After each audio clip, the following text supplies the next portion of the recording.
So welcome, I'm Kelly Pollack. I think I know most of you. I'm the Associate Dean of Students in Social Sciences. And I'm very pleased that you've come out despite the gorgeous day. We're really excited about this session. So we've been talking more and more about this Emerging Leaders Initiative that we're doing. And one of the key pieces of this is that we really want to help our students get the skills that will be helpful to them in a whole range of careers and helpful to them as they complete their doctoral programs. So public speaking is a skill that I think is just absolutely crucial for everybody. And so I'm glad that you've taken time out of your schedules to come and learn a little more. So I'm now going to turn it over to your facilitator today, Seth Patterson, and he'll take it from there. Thanks. My name is Seth Patterson, and I am currently a graduate student over in the Divinity School. But before that, I've spent the last decade working as a professional actor. I have an MFA from Florida Atlantic University, the finest public university in Boca Raton, Florida. The only public university in Boca Raton, Florida. But I've spent the last 10 years or so working as an actor, a teacher, a director, mostly in the Minneapolis area, both theater, commercial work. But I've done more teaching than I did acting because I found that I liked this direct interaction more. So that leads me to say that we are going to be working on talking about public presentation. But we're going to talk about everything but the words you say. There is a study by a man named Alfred or Albert Mehrabian. Now that I'm saying it, I don't remember which one. He famously determined that of human communication, both publicly and privately, what is happening right now, only 7% of what is communicated are the words that I'm saying. That's it. 93% is what you are seeing and what you are hearing. 55% is what you are seeing with your eyes, what I am doing with my body, how I am occupying space, how I am communicating to you with my face, my eyes, my hands. 38% is what you hear, how I use my voice, the cadence, the tone. Think of it as music, the way in which I compose what I am saying to you. Only 7% is the words that you say. And we here in the Academy especially love to focus on that 7%. We love those words. We love as if everything was a paper that you just said out loud. So we forget about the other 93%. The problem with that is that 7% does not sustain itself. We often work against it by what we're doing. What we do with our body, with our face, with our words, with our with our voice, with our cadence, actually counteracts the words that you're trying to say. So, we are today going to work on that 93%. So what does acting have to do with that? I think everything. I taught children for years. In schools and community centers, one-on-one, parents would hire me to teach their children to be actors. Sometimes I think it was a altruistic thing that they just wanted their children to learn a skill, an art form, but a lot of times it felt as if the parents were trying to help me find the next famous child actor so that they could make a lot of money for them. I didn't like that. That made me uncomfortable. So what I ended up doing is I would teach kids acting for the sake of living. The art of acting for the point of being able to be a human being in this world. How do you stand in front of a group of people and say something? How do you look somebody in the eye and say something? How do you use your voice? How do you know when to be a big voice? And when are the times that you can be a little quieter? How to know those things. How to know what it means when I'm facing you like this. What it means if I start talking to you like this. You naturally understand them differently. But we need to have an awareness. So this whole thing today is about beginning the process of creating an awareness of what you're doing. And it's a big awareness. It's an awareness not only of what I'm trying to say, but then everything that helps me say it. What I'm doing with my body, how I'm saying it with my voice, who I'm looking at. Then on top of that, I have to also pay attention to you. Because if none of you are looking at me right now and you're all on your phones, I'm doing something wrong. I then need to adapt to you, because this is a conversation. So we do have a camera here today, and I don't normally work with a camera. Because my goal is to help create awareness. And if a lot of people who do this kind of work like I do, they record you and then they show it to you and they say, look what you did. And you go, oh man, I move my hands a lot. Or I close my eyes when I talk. Or why am I marching in place? People do things and then they see it on camera and they go, I will never do that again. But you do it again. Because you're only seeing it. So my goal is to help create the awareness in yourself to know, I'm moving my fingers right now, maybe I should put them down. I'm just sort of wandering right now, maybe I should stop doing that. But we are going to record it today so that, partially I'm told for my provocative wisdom that I am throwing at you right now, can be lifted up and put onto the digital world, but also so that if you want afterwards to see yourself, you can. And I think it's good. So, your part will not go in. Yes, your part, only me has signed away my life and fame for YouTube. You all, it's only for your use. So, does anybody have to leave before 2 o'clock? How before? 1:30. That's before, okay. Good to know. Does anybody absolutely, without a doubt, not want to participate? Good. I meant to say only want to observe. All right, good.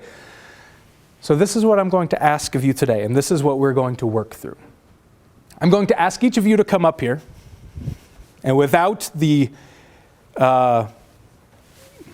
distraction of a podium in front of you, I want you all to spend 1 minute telling us all about what you did last night at 8 o'clock.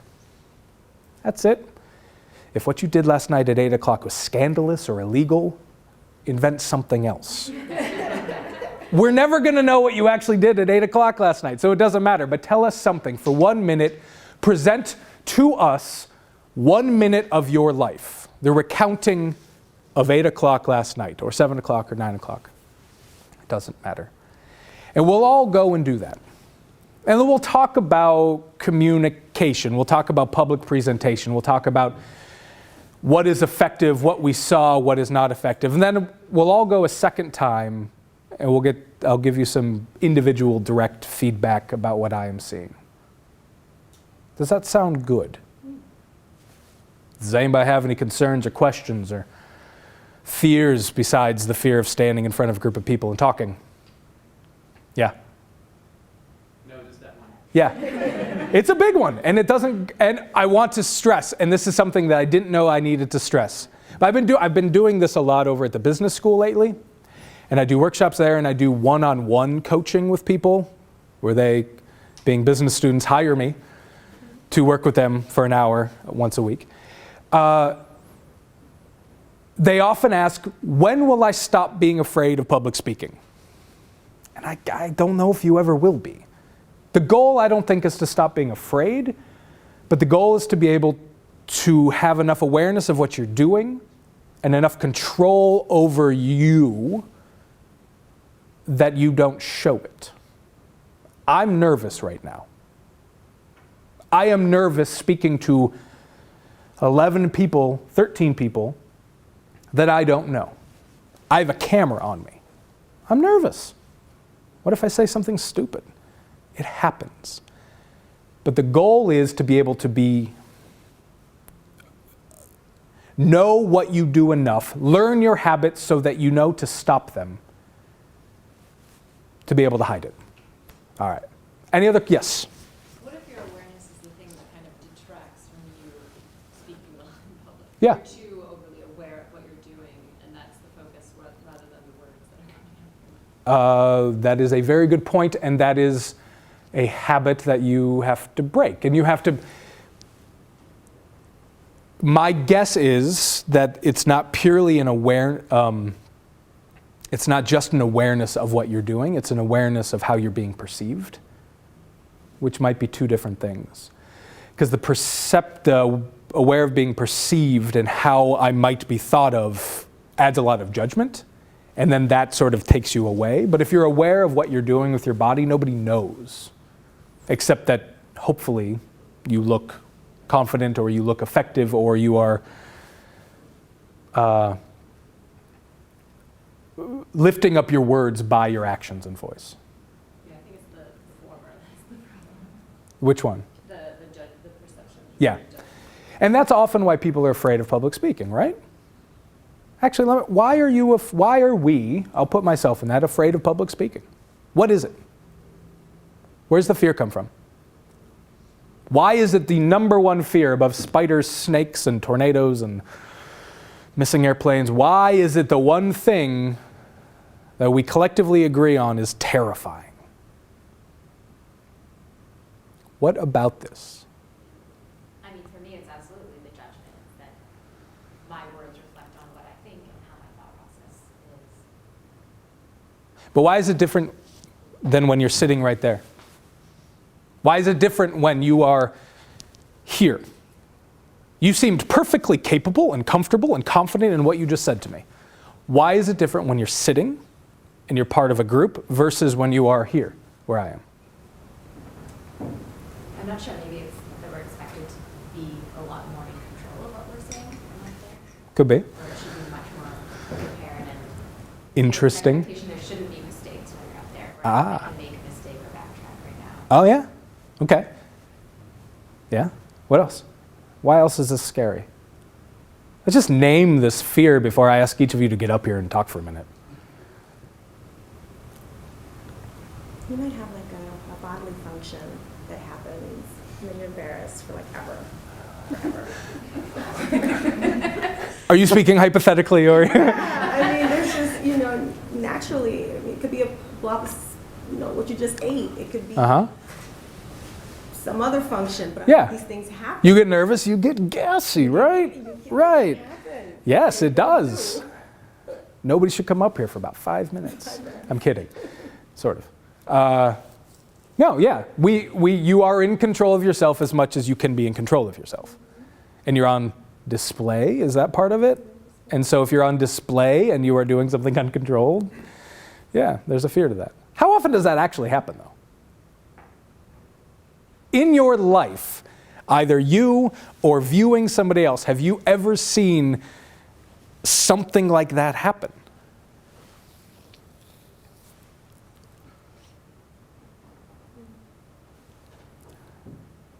I don't know if I've ever seen somebody up in front of a group of people that has burped or sneezed even, or farted, or whatever it may be. Anything else? Yeah.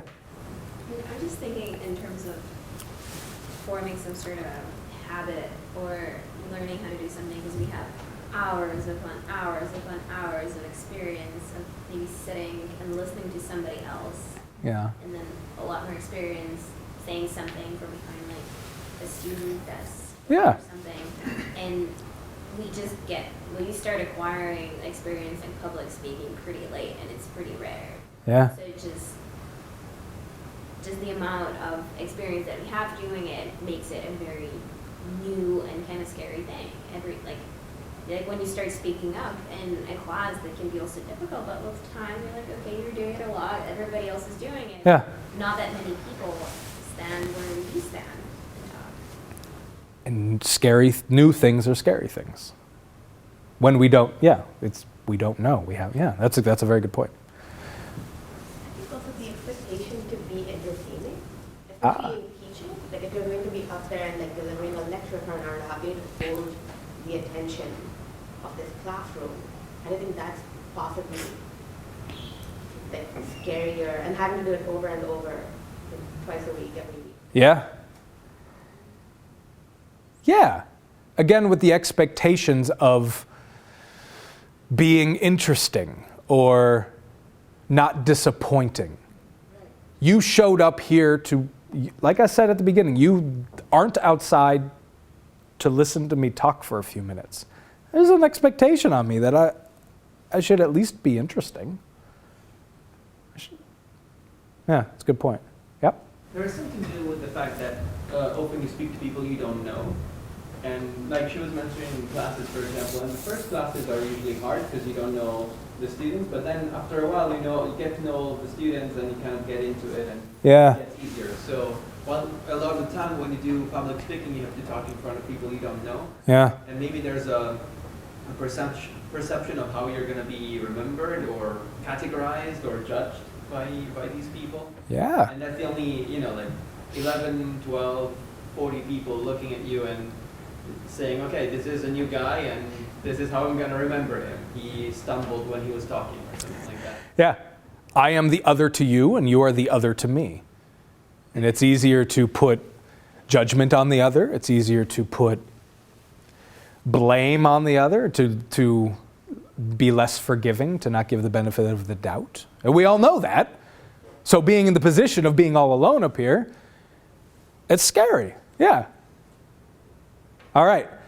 If there's any, yes. The thing comes up for me is anticipating that I'm going to freeze on stage and just forget everything that practicing. Have you ever done that? And maybe I've done it in little pieces, Yeah. not completely everything. Yeah. But you have moments where it stops working and I have to recompose and try and remember. Yeah. Especially when I'm initially starting it. Yeah, and time takes on a whole new world up here. If I stop for a few seconds to think about what I'm saying, that seems interminable to me. Did it seem terribly long to you? There's a sense of time of, oh God, that was forever. But you all just, it was a moment. But you're right. So the idea of freezing up here may feel more than it does to other people, but then there is the real fear of coming up and going, I don't even remember my name right now. That comes from nerves. Yeah. Okay. So you guys are here. This is good. All right, so if there's no other questions, for sake of time, we have just over an hour for 35 minutes for you. Let's get going. Who wants to go first? Oh, and I'm sorry, because of the mic, anybody can say, please turn off the camera when they come up here. That's perfectly fine and right, and do it if you want to. But if you don't say that, you are supposed to have this microphone on you. But ignore it. Completely ignore it.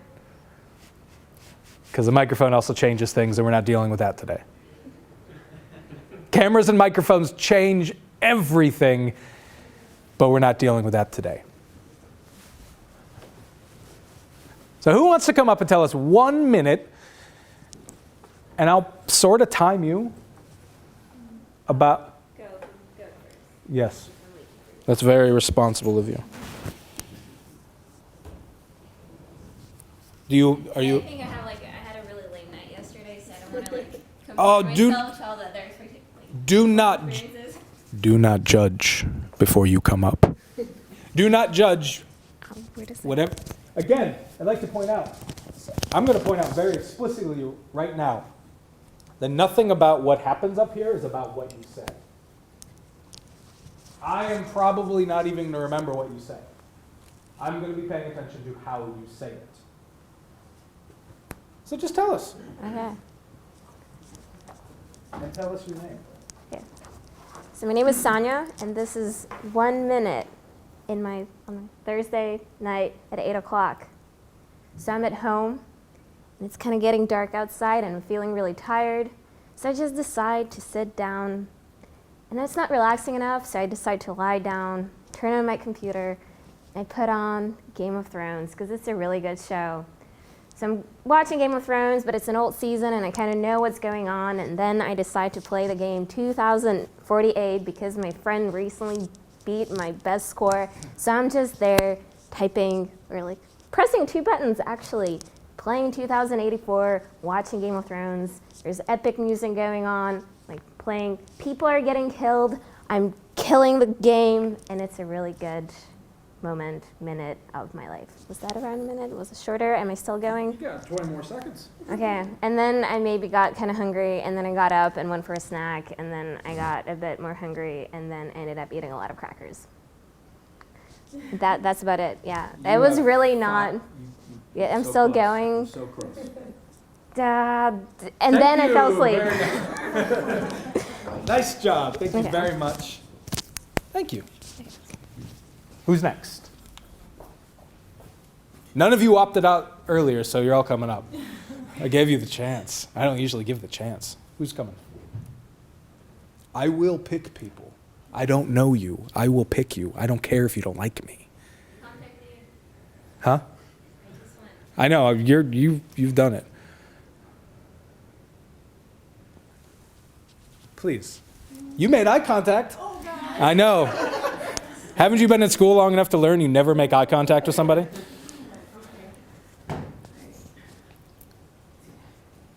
Was it scary when you came up? Sonia? Sonia, yeah. Was it scary? It's more scary when I ran out of things to speak about. Okay. I have to make it go long then. 1 minute. That's a long time. It feels like it when you're up here. Right? Okay. So, Can you clip that somewhere so you can use your hands? I don't know if this is a real pocket. I've never even looked. Also, certainly yay. Okay. Yeah, when you have the microphone, please try to Put it somewhere. put it somewhere so you can use all of your limbs. Okay. So, start? Yeah, tell us your name. Okay, my name is Mary.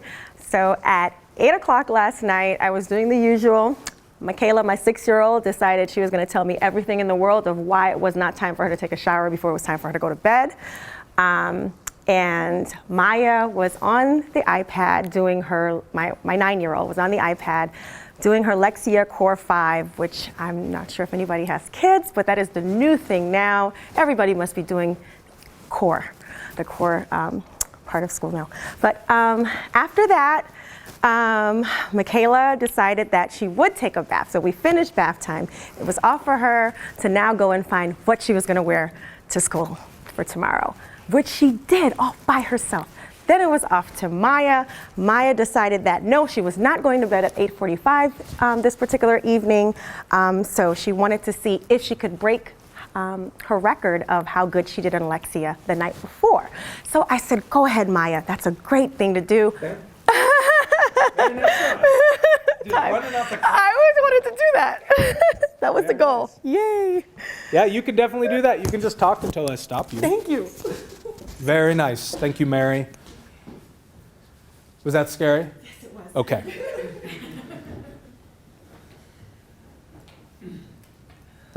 Please.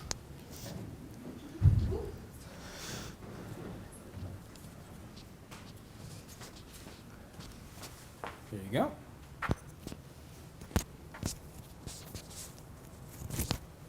Do you have a place to the belty thing or? The belty thing. Yeah. Unless it pulls the belt down, then that would be unfortunate. That would be. Okay. You ready? Okay, my name is Ashley, and this is what I did last night. So around 8 o'clock, I was on that pier that's just a little bit south of the point, and I was walking back because it was freezing cold, and I was taken out there by my boyfriend under the guise of a nice romantic evening, some fresh air, a sunset. But really what he wanted to do was fish. He has a fishing obsession, and so there he was with his pole, making me hold tackle.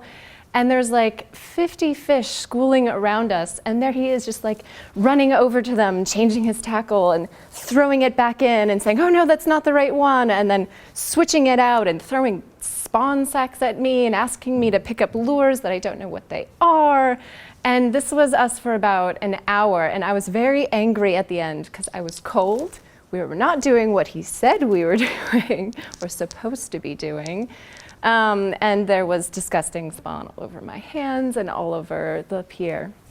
And that was my 8 o'clock. Was that? That's a minute. Okay. Nice work.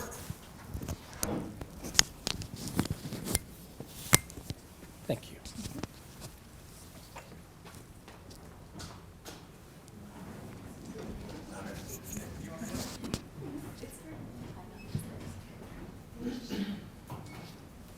There you go. Thank you.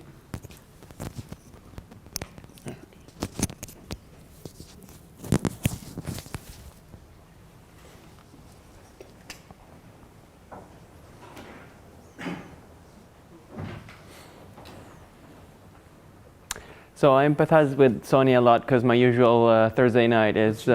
Sorry, my name is Pietro, and I was saying I empathize with you because usually my Thursday night are just watching a TV show or a movie with my wife and kind of drool on the couch and do nothing the whole time. But we had a friend visiting from Italy in these days, and so we wanted to take him out. So we decided to go to Blues on Halstead, and it was a pretty nice night. I think we went out there. We ate some dinner together, and then we entered the club. And there was a pretty good band playing. They were just playing some half blues, half country music, I guess. But it was a good vibe. So we had fun. We had a few beers, and the night was pretty good, I think. And my friend was happy of seeing this part of Chicago, so I'm happy for that. And I have to talk more about this, so I guess that... Okay. Thank you. Thanks. Appreciate it. I'll volunteer if you need. I do need. Thank you. No, thank you. Let's see if I can figure out how this works. I believe in you.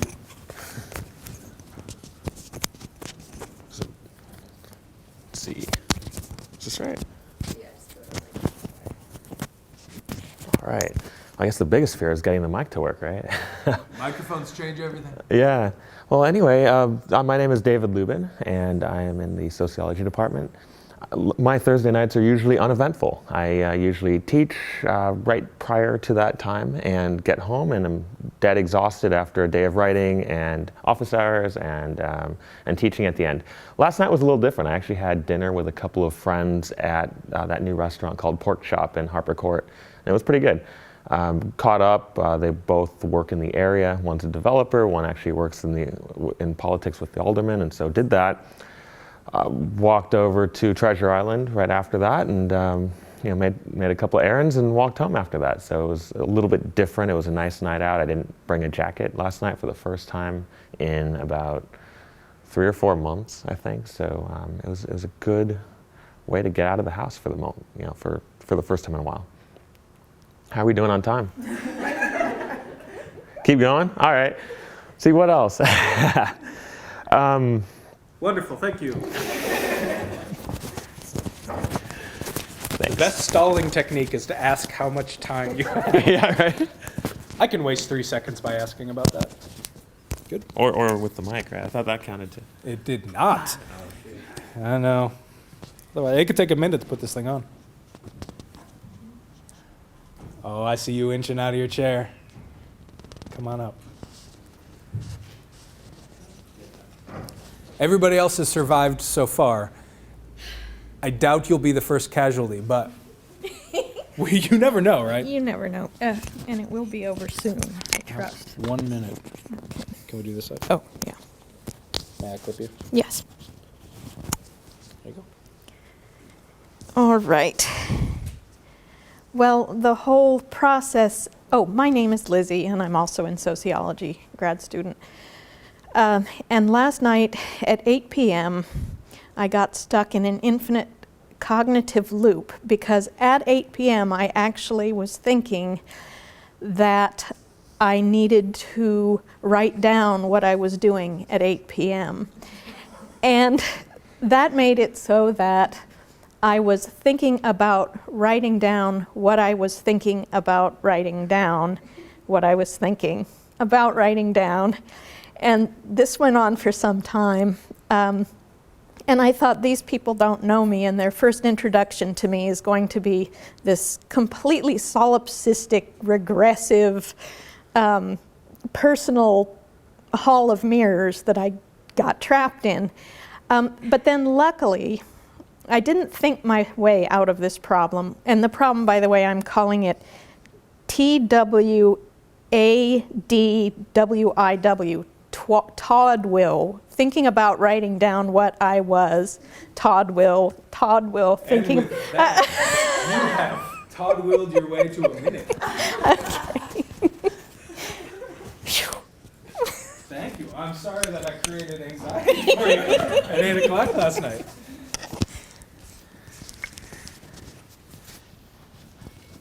My secret goal is to always affect people before I meet them. To make them nervous even before they know who I am. That's my goal in life. Please. I just learned what the word solipsism meant this morning. For some reason, I had never heard it. So I'm glad I got to use my new vocabulary with you.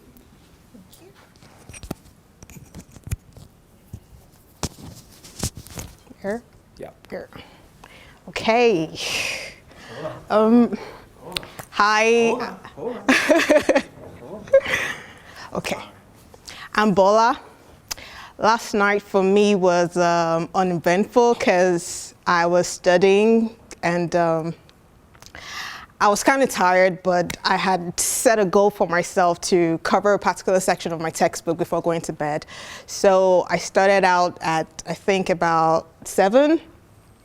At 8 o'clock, I was tired already, but I kept moving from my chair to my bed, back to my chair, to the floor, and And at some point, I just gave up. I'm like, you know what? I'll just leave this and get some sleep. And that's about it. But before I went to sleep, I actually did try to get something to eat. And I got some strawberries to eat, to snack on. And after that, I just went to bed. That was about it. But and that's about a minute. Thank you.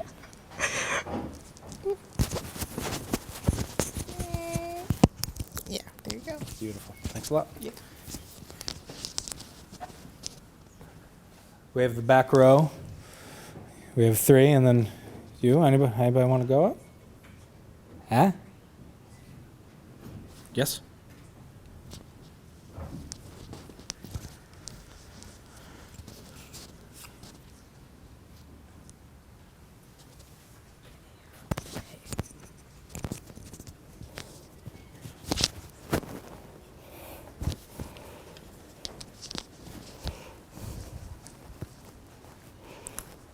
Okay.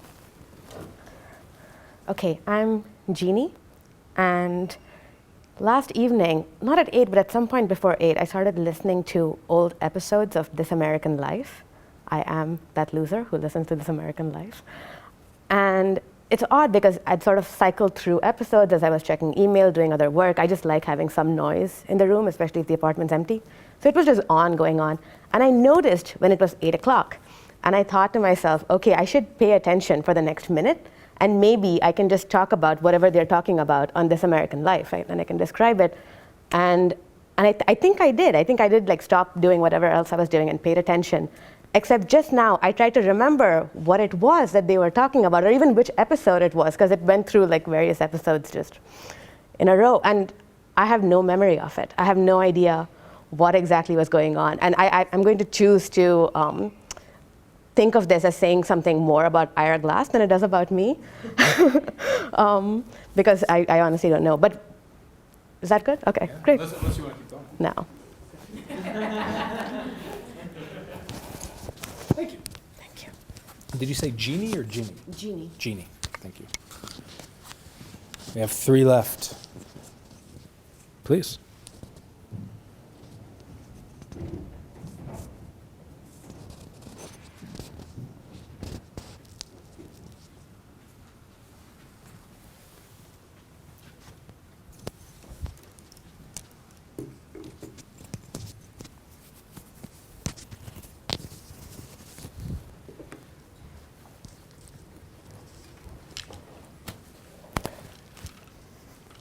Hello, I'm Francis in the anthropology department here. When I was thinking about what I did last night earlier on, I did a lot of anticipating of what I was going to say and caught myself doing that. So as soon as I saw it happening, I decided I'm not going to think about it, so I don't really know what I'm going to say now. 8 o'clock. Oh, I had some friends over. Actually, they're visiting from out of country from the UK. And we did what English people do when they meet up in a foreign country or in any country, which is drink. And we also maybe complained a little bit about Americans to get vent some frustrations that have been building up for over 6 years. Nothing serious, just light-hearted things that might sound a little odd that I said that, but just little things. We ate together. And after that, I contemplated about how much I'm eating too much these days and probably need to go running to make sure I don't put on large amounts of weight. Thank you. Thank you. I imagine you all talked about how perfect Americans are and how we never do anything wrong, right? Because that's my perception of Americans. We have 2 more? Huh? Huh? Yeah?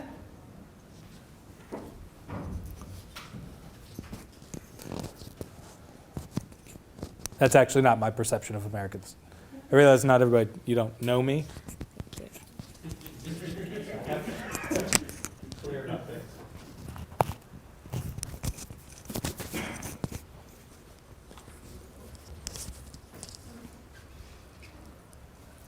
Okay, my name is Malika, and I'm in the economics department.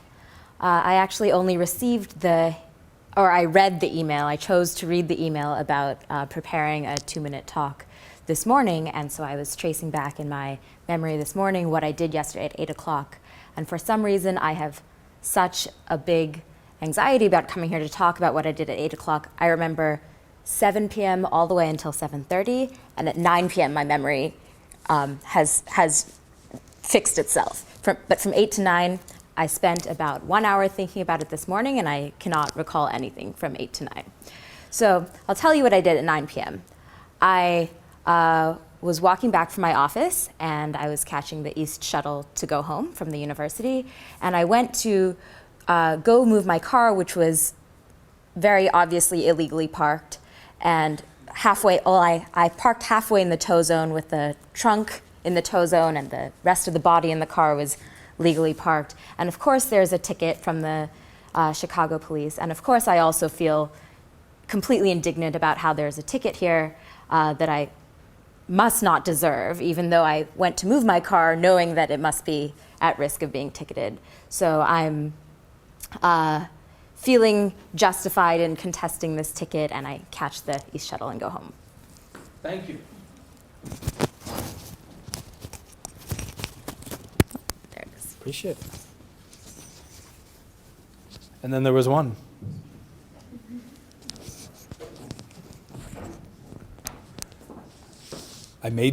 My request made you forget part of your life. I am a blackout drunk. I am not a blackout drunk. I have to be clear about things. It's the other way. That'll work. Will that still work? Upside down? Yeah, that works. Each other way. I'm Chris. All right. Chris, thank you. I'm Chris. One of my hats at the university is I'm a resident head, which means that I shepherd a lot of undergrads around their sort of daily lives. Yesterday was perspectives night, so there's a bunch of 17-year-olds that are very excited to be on campus wandering around, and so I had to gently make sure that they weren't getting into too much trouble, but of course they ended up finding it, and so around 8 o'clock I think is when a particular group was trying to shepherd people to our very kind of emaciated frats here at the University of Chicago in order to see I don't even want to know what they saw. But so yeah, around 8 o'clock I think is when they were rounding up those students. My living room often functions as a kind of coffee shop, and so people sort of wandering in and out while I was sort of finishing up some applications that are due on Monday. And so, yeah, I also talk quickly, unfortunately. 8 o'clock. Also enjoyed a cup of tea, because that's what I do at about that time as well. Great. Yeah, and that's a minute. Great. Thank you. All right.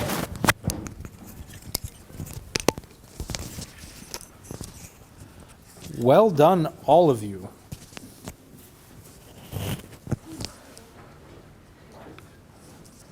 Did you want to go?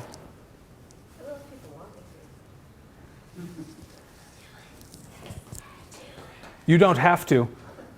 Sure. All right. I don't think I have anywhere to click them like that. You have a sweater. Oh, clip the pack. Yeah. Well. Yeah, no pockets. It's definitely not the kind of outfit I would wear if I thought I was doing a public presentation. Well, you're just going to have to deal with me holding it. So I'm Kelly. At 8 o'clock last night, we had just finished getting my son down to bed. So I like Thursdays a lot because my husband is actually home to help me with bedtime, but I realized last night that bedtime goes much more smoothly when my husband is not home, because he likes to read a lot to our son, which is great, and I love reading to our son, but I'm pretty strict about bedtime, and I kept going, okay, only one more little story and then we're done, and my husband kept going, no, we're going to keep reading, keep reading. So we got to bed a little bit later than normal, but that was okay, and then I went out and asked my husband to bring the exercise bike out to the living room so I could exercise, because that's what I do after my son finally goes to bed. And we watched a PBS show that was about something about animals who have intelligence and sort of human nature-ish kind of things, and it was a pretty cool show. And I have a bad habit of multitasking, so I was doing many things, and I'm done, so there you go. Very nice. Thank you. Thank you. Should we make philosophy go too? Well, weren't you the one just saying peer pressure moments ago? Yeah, but I have to do short because she's my boss. Oh, is that the way it works? Yeah, that's the way it works. Well, it sounds like it works the other way too. Okay, what do I just put this here? Right there? No? The other side, maybe? Oh, this side? So it's facing right here? out, yeah. Ah ha ha. There we go.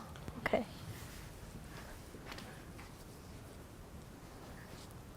Okay, hi. I'm philosophy, like the subject. I'm a student in the Divinity School, but I work for the Dean of Students in the Division of Social Sciences. Last night at 8 o'clock, I was eating a spinach pizza because normally my husband cooks dinner. I don't know how to cook or really even how to operate an oven. Unlike my grandmother, she stores blankets in her oven. But he was on a fishing trip, so I was eating a spinach pizza by myself. And watching a Ken Burns documentary on the Civil War on Netflix. You might have seen it. It was made in like the 90s. And I really enjoy watching that documentary because my dad used to watch it with me, although now that I'm thinking about it, I think I was like 9 when I used to watch it with him, and there's like a lot of horrible things that happen in it, like dead people and like, really horrible stuff. So now I'm thinking about it and I'm like, maybe that was not a good thing for a 9-year-old to watch. Thank you.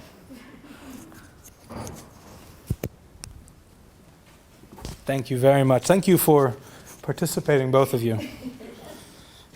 And you watched Civil War documentaries as a child so that it never happens again. And it's worked so far. So don't go starting a civil war. I'm not starting a civil war yet. Good, good. Nice job. And I'm being very sincere here. Very nice job to all of you in this. I don't always get people who know how to stand in front of other people and speak in these things. Oftentimes people will come up and they'll go, "Hi, my name is Seth," and and they'll just take a minute of like sort of wandering and not talking. But you did a very nice job. So, first of all, congratulations. Second of all, of course, you got this far in life, you know how to communicate, you know how to do this. So anything that I guess I'm prefacing this because anything that I say, any critique that I may give you, it's details. It's little things. See, I just spit right there. Was that bad? No. See, I noticed it though. It's like a blob. They're details. They're little things to fix. So I don't want you to hear these things as if what you did was a failure and you need to fix everything. If you continue through your life speaking publicly the way you just did, you will be wonderful. But you can be better. And that is what I'm here for. How did it feel to do this? Or more importantly, how did it feel to watch other people do this? What did you see?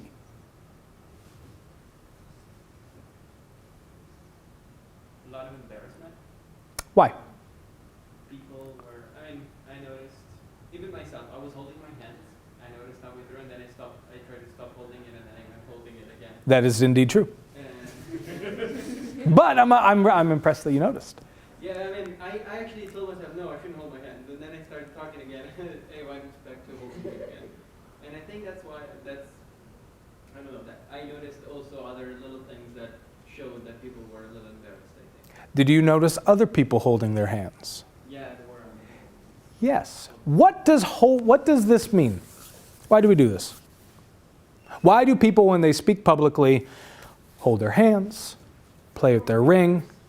What? To calm your nerves. Yeah, why is this a calming thing? Why this as opposed to this? I mean, like, what's the difference? Trying to hide? Yeah. Exactly, you're nervous, so you try to keep calm. In that you're afraid your hands will I'm sorry, what? It's comforting. Yeah, that's my argument. It's It's a sensory, you're feeling the senses. when you're a little kid, what do you do to feel better? You hold somebody's hand. Here's a way that when you feel vulnerable, when you feel exposed, when you feel confronted by judgment, a way to hold your own hand. And we all do it. But it means something. And what I'm going to argue is that everything that you do up here means something. Everything. We perceive everything. We watch everything. We might not even know consciously what it is that we're perceiving from you, but we're getting something from every movement you make, from every sound you make, from every breath that you take. It's a song, right? Which I just read is about divorce and not love. It's not a love song. Yeah, I know. But everything is perceived. Everything is read. We are animals. We are communicative animals. We do a lot more than that, but we are naturally, I feel weird speaking of this in social sciences in front of anthropologists and people who know more than me about these things, but we have evolved to read each other. And so much of it happens subconsciously. So something about this, even if I'm used to people holding their hands when they talk to me, there's some part of my subconscious that may say, they're holding their own hand. They may be nervous. What else did you see? For me, at least, I feel like when I get nervous, my voice starts going into this cadence that's I think it's more boring. I say da-da-da-da-da-da-da-da-da-da-da, and it starts being more like a list. Okay. And I wasn't fully aware of how I was doing that, but towards the end I did. If you're aware of you doing it, did you notice anybody else doing it? I did, and it seemed like it came more when people felt like they ran out of things to say. Yes. Yes. Yeah. Our habits come out when we're most nervous. Do you have 5 minutes? Okay.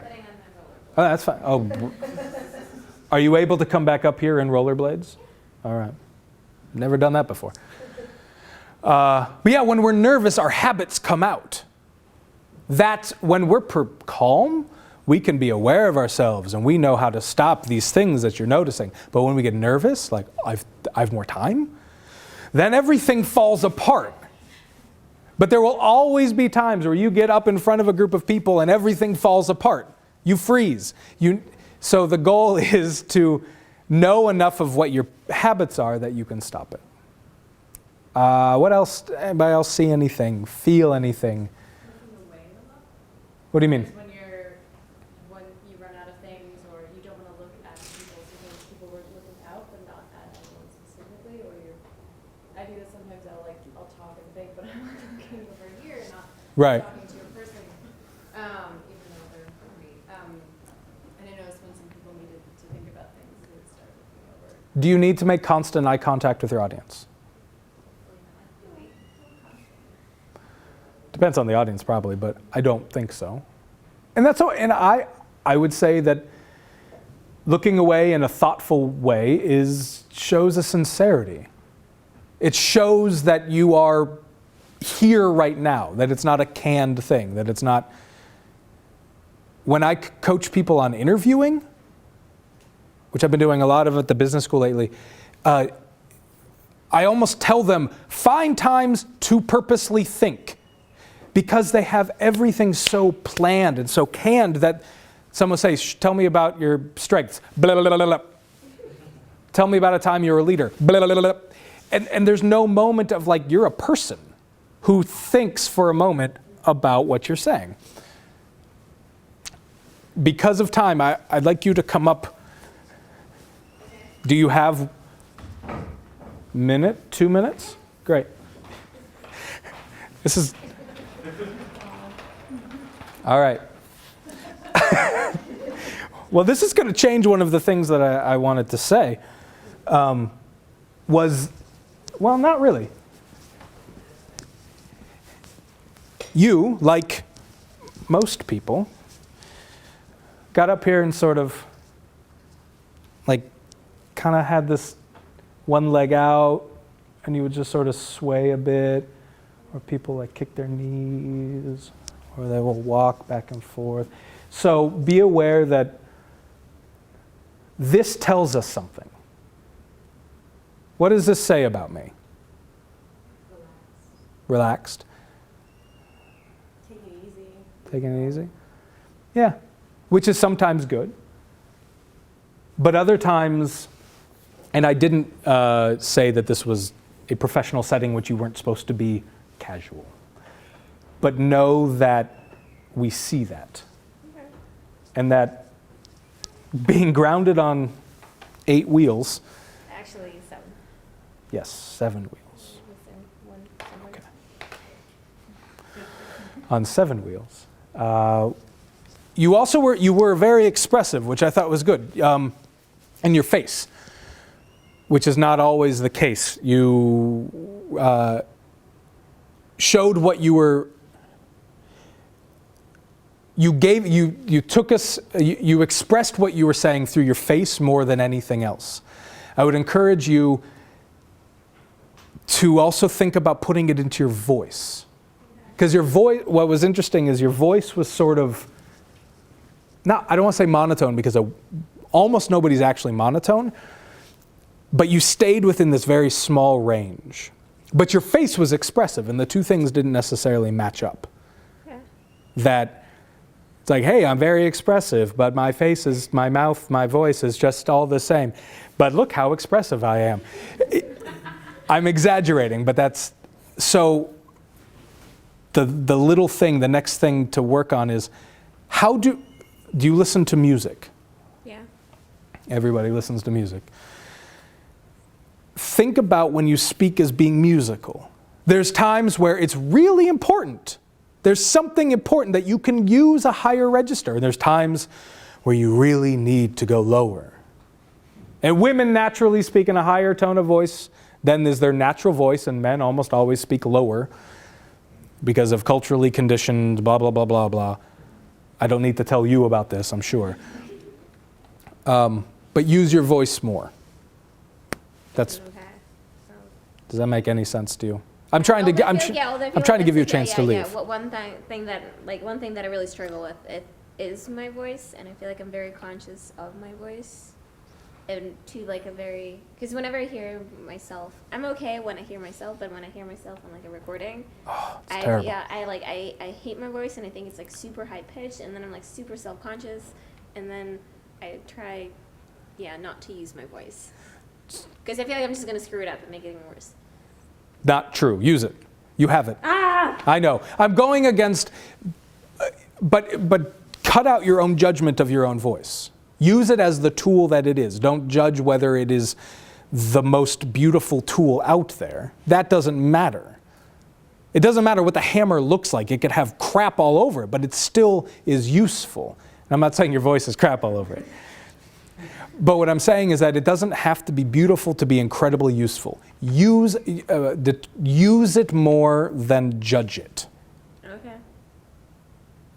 I in no way heard anything weird about your voice. Did anybody hear anything weird about her voice? No. Screechy or high-pitched or annoying? Now you're just saying. Oh, that. stop. No, it was, you have a great voice. You have a fine voice. Okay, thank you. Use it, which will make it more fine and more great, because those are things you can understand. More fine and more great. All right, thank you. Yeah, no, thank you. Speed away. Yeah. Comment. So, for a question, so you give us a sort of set of toolbox: voice, posture, gestures. But your first comments were about this is dramaturgy, this is acting. There is an audience, and there are actors, and that how you portray yourself is going to be dependent on the audience that you're there. And one of the things that we weren't really prompted to address was our audience, which is an informal group of people. So, for instance, the advice to be less informal with one's posture. That seems like it's really audience relative. So it in a is. situation like this, being really, really stiff, something like that might actually be worse for communicating one's ideas. So True. Where does the sort of audience context come in your thinking on these kinds of questions? Always know your audience. But I want to question one piece of what you said, that the opposite of casual is stiff. I didn't mean to imply it was. I just suggested there's a But you said, and possible postures one could take relative to there is. And I purposely did not give you many prompts. I also asked you to talk about a minute of your life from last night. The goal was, in some ways, to create a moment where you were a little nervous, where it was unknown. Because then that's, like we said, is when habits come out. And part of what I can do is help you be aware of your habits. I can't prepare you for every situation. I can't, in an hour and a half with 11 of you, say what you need to do in every possible circumstance. But what I can do is say, in this moment that was wide open, this is what I saw. And what just happened was not, I'm going to ask each of you to come back up and do it again. But due to time, I didn't ask her to do that. So you have another chance after we've talked about some very basic things to try it again. And I might change the circumstance on you, just to see. Because you're all good enough at this that I can change things on you and see how it goes. But your question is fair. And the performative aspect of it, I think, is you always need to know your audience. And you're always performing in a way, even though you're playing a version of yourself, which I would argue is so is acting. All right. Thank you.